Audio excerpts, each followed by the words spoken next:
가장 두려워하는 일이 지금 일어나고 있다면 어떨까요?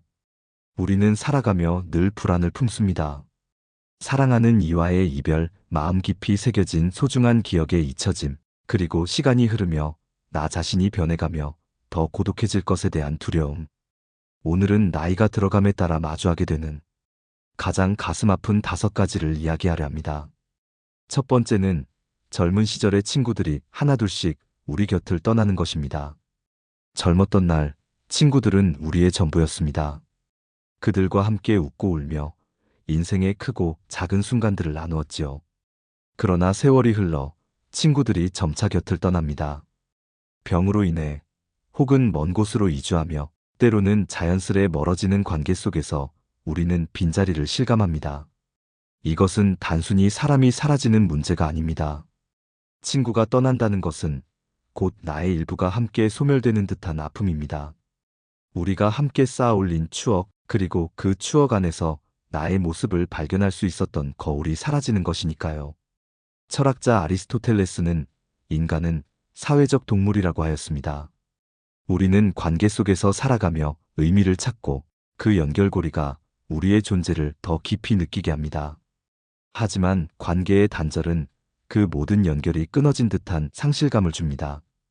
그럼에도 불구하고 새로운 만남은 언제나 가능성을 품고 있습니다. 슬픔 속에서도 우리는 새로운 관계를 맺고 그 관계 속에서 또 다른 의미를 발견하며 삶의 풍요로움을 되찾을 수 있습니다. 두 번째는 몸이 예전 같지 않다는 것을 실감할 때입니다. 젊었을 때 우리는 건강을 너무도 당연하게 여겼습니다. 그러나 나이가 들어감에 따라 점차 몸이 예전만 못하다는 것을 느낍니다. 어느 어르신께서 한탄하셨습니다. 한때 아침마다 공원을 가로지르며 조깅을 하던 시절이 있었습니다. 지금은 무릎이 아파 천천히 걷는 것도 벅차죠. 몸이 변해가는 걸 느낄 때마다 나는 더 이상 예전의 내가 아니란 사실에 슬퍼집니다. 건강은 잃어보기 전까지는 그 가치를 온전히 깨닫기 어려운 보물입니다. 몸이 불편함을 느낄 때마다 우리는 그동안 얼마나 많은 순간을 무심히 지나쳤는지 깨닫습니다. 철학자 에픽테토스는 말했습니다.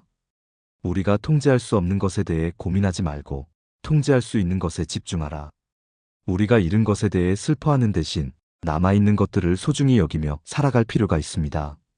느리게 걷더라도 걸을 수 있는 것을 감사하고 아픈 몸이지만 여전히 움직일 수 있음을 기뻐해야 합니다. 우리의 이야기는 계속됩니다. 이 2가지는 단지 시작에 불과합니다. 우리가 나이를 먹으며 마주하는 슬픔들은 우리 자신을 돌아보게 하고 새로운 의미를 찾게 만드는 여정을 안내합니다. 나이가 들며 건강이 예전 같지 않다는 것은 우리가 통제할 수 없는 영역입니다. 하지만 우리는 현재의 몸 상태에서 최선을 다해 건강을 유지하려는 노력을 멈출 수 없습니다.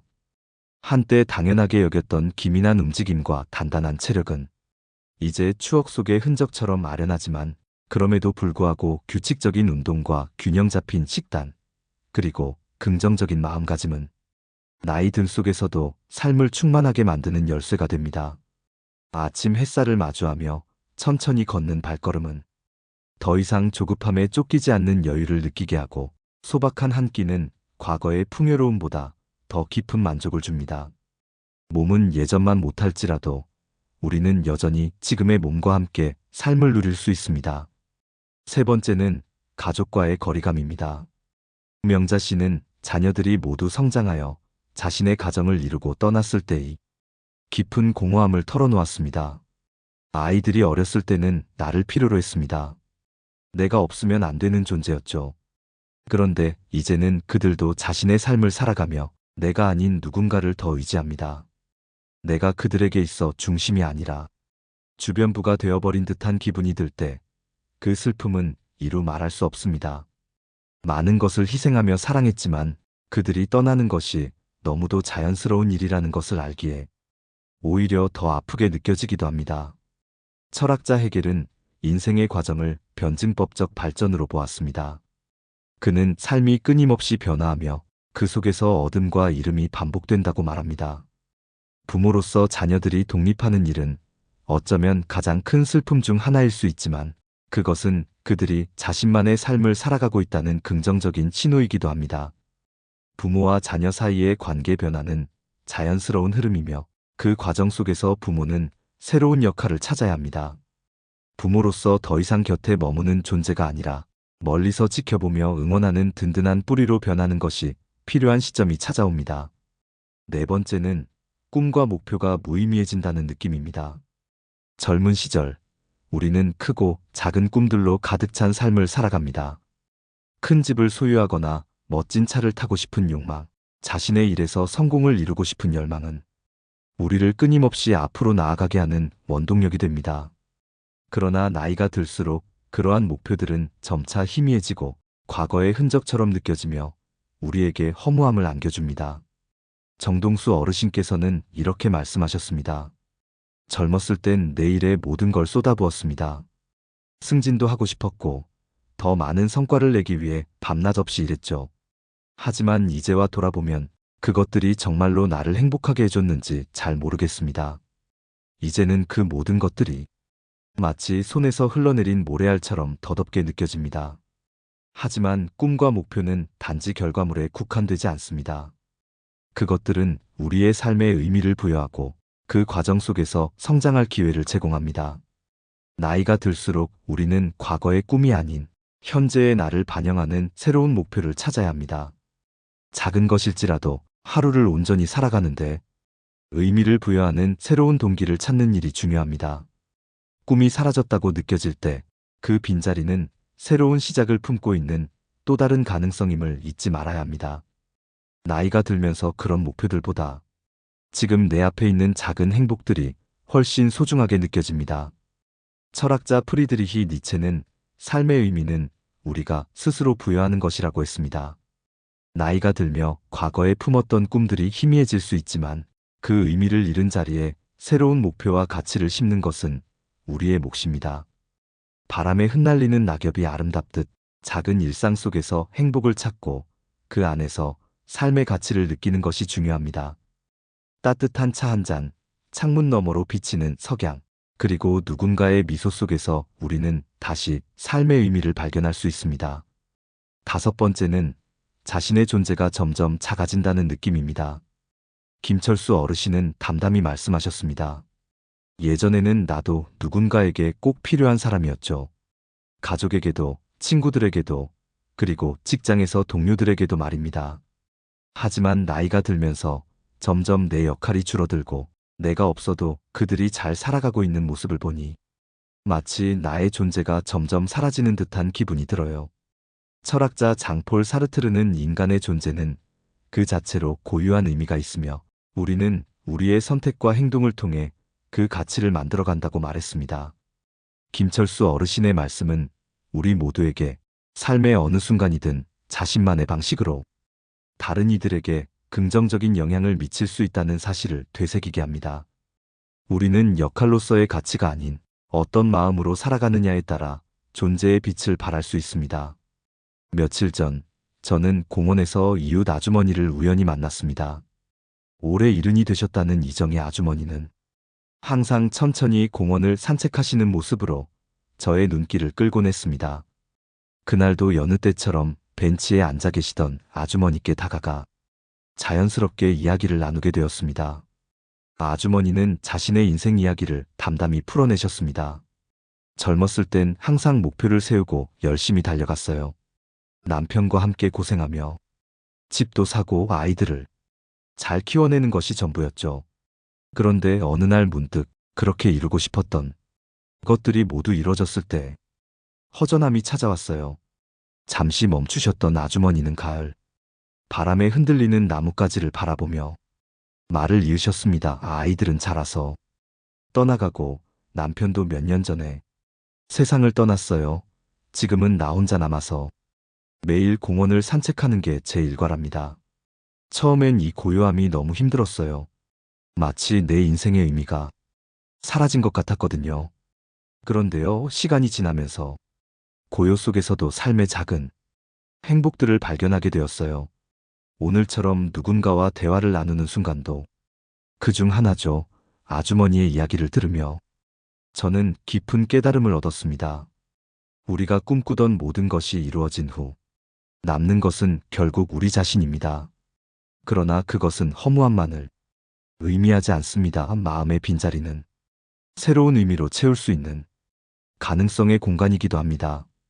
삶은 끊임없이 변하지만 그 안에서 스스로의 존재, 가치를 발견하려는 노력은 변하지 않습니다.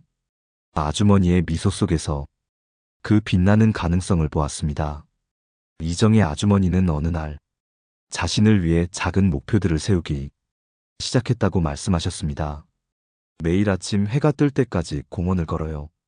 화단에 꽃을 심고 가꾸고 가끔 손주들이 놀러 오면 함께 저녁을 만들어 먹습니다. 이런 소소한 목표들이 저를 다시 살아있게 만들어줬어요. 그 작은 목표들은 세상을 바꿀 만한 위대한 일은 아닐지라도 하루하루를 조금 더 환하게 밝혀주는 등불 같았습니다. 이런 소소한 일들이 모여 삶의 무게를 견딜 수 있게 하는 버팀목이 되는 것이 아닐까요? 우리가 살아가며 느끼는 슬픔과 허무함은 거대한 실패나 부족함 때문이 아니라 이런 평범한 일상 속에 기쁨들이 희미해질 때 더욱 선명해지는 것 같습니다. 또 다른 얘기로 제 친구 이진우 이야기를 해드리고 싶습니다. 진우는 얼마 전 부모님을 돌보기 위해 고향으로 돌아갔습니다. 도시에서 커리어를 쌓아가던 중 내려야 했던 이 결정은 그에게 많은 고민과 불안을 안겨주었습니다. 지금까지 쌓아온 것을 포기하고 고향으로 가는 게 과연 옳은 일인지 수없이 고민했어요. 하지만 부모님과 함께 지내면서 깨달았어요. 인생에서 가장 중요한 것은 내 성공이 아니라 사랑하는 사람들과 보내는 시간이라는 것을요. 진우의 이야기를 들으며 저도 생각하게 되었습니다. 결국 우리가 남길 수 있는 가장 소중한 것은 다른 이들에게 베푼 마음과 나눈 사랑이 아닐까 하고요. 그의 선택은 단지 부모님을 돌보는 것만이 아니라 자신의 삶에서 진정한 가치를 찾아가는 과정이었습니다. 얼마 전 TV 다큐멘터리에서 본 한 노부부의 이야기가 기억납니다. 그들은 젊은 시절부터 서로를 의지하며 함께해왔고 이제는 서로가 유일한 가족이었습니다. 매일 아침 함께 차를 마시며 하루를 시작하는 그들에게는 작고 소박한 순간들이 가장 큰 행복이었습니다. 그러나 어느 날 할아버지인 이영수님이 갑작스럽게 쓰러지셨습니다. 강순이 할머니는 당황한 마음을 숨기며 최대한 침착하게 구급차를 불렀습니다. 병원에서 하루하루 기도하며 남편을 지켜보던 그녀는 이영수님이 깨어난 순간 그의 손을 꼭 잡고 말했습니다. 당신이 없으면 나는 아무것도 할 수 없어요. 함께 있을 때만 내가 살아있음을 느껴요.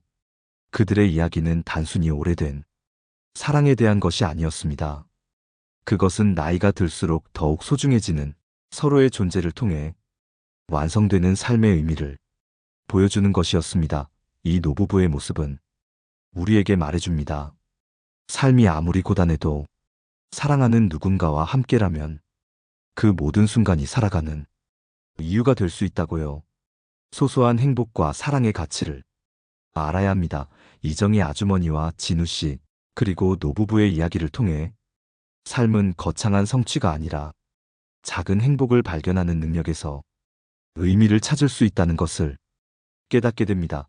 우리가 함께하는 순간들, 나누는 마음들 속에서 인생의 진정한 가치는 피어나고 있음을 기억해야 합니다.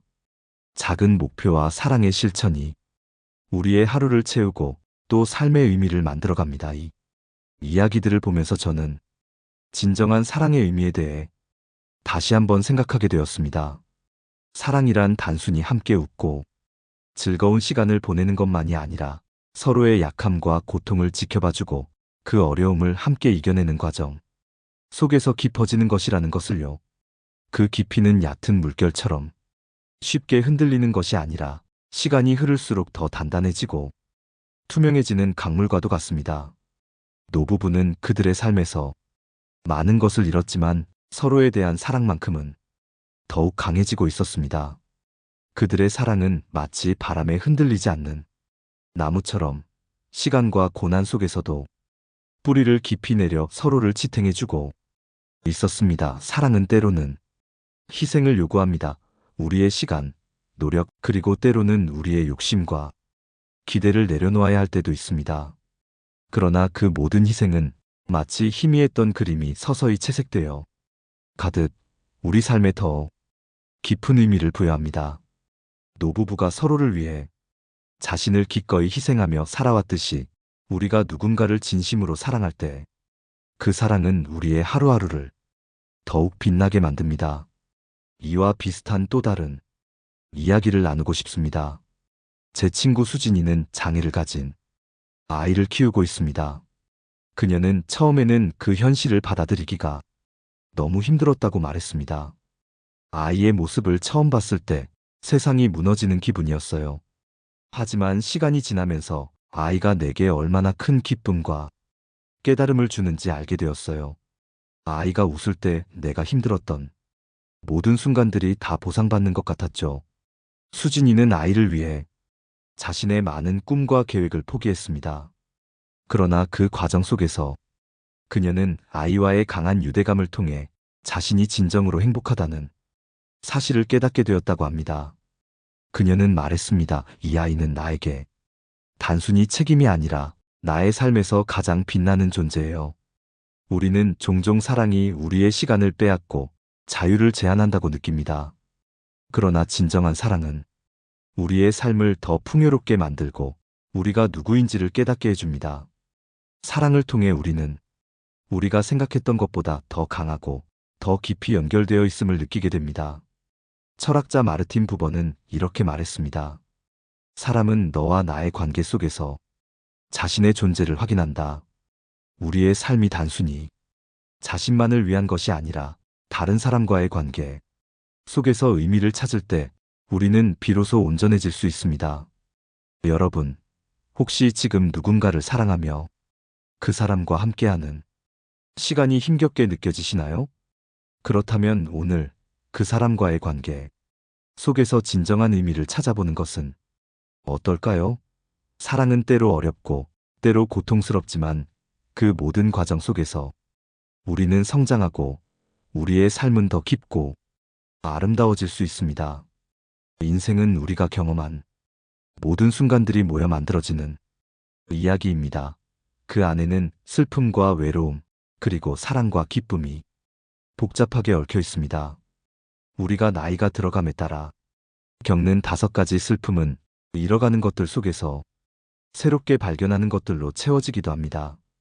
그것은 단지 지나가는 고통이 아니라 우리의 삶을 더욱 의미 있게 만드는 또 다른 측면일지도 모릅니다. 그리하여 결국 사랑은 우리를 더욱 인간답게 만들며 삶의 진정한 가치를 깨닫게 하는 길잡이가 되어줍니다. 우리가 꼭 알아야 하는 중요한 가치, 그것은 바로 수용입니다. 수용이란 우리에게 주어진 상황을 그대로 받아들이고 그 속에서 최선의 선택을 하며 살아가는 태도입니다. 우리가 젊었을 때는 모든 것을 극복하고 모든 목표를 이루며 우리의 의지로 세상을 바꿀 수 있을 것이라는 자신감에 가득 차 있었습니다. 그 시절의 자신감은 마치 끝없이 빛나는 태양처럼 한치의 의심도 없이 우리의 길을 비추었지요. 하지만 시간이 흐르며 우리는 모든 것이 내 뜻대로 되지 않음을 깨닫게 됩니다. 그 과정에서 우리는 좌절하며 자신을 책망하기도 하고 때로는 현실을 부정하며 더 큰 고통에 빠지기도 합니다. 그러나 결국 진정한 평화는 그 모든 것을 있는 그대로 받아들이는 데서 시작됩니다. 그것이 바로 수용의 첫걸음입니다. 얼마 전 정기수 어르신을 만났습니다. 그분은 자신의 삶을 돌아보며 수용의 중요성에 대해 말씀해 주셨습니다. 삶 속에서 수많은 후회와 아픔을 경험했지만 이제는 모든 것을 인정하고 현재의 자신을 사랑하는 법을 배우셨다고 하셨습니다. 내가 과거에 했던 선택 중에는 잘못된 것도 많았어요.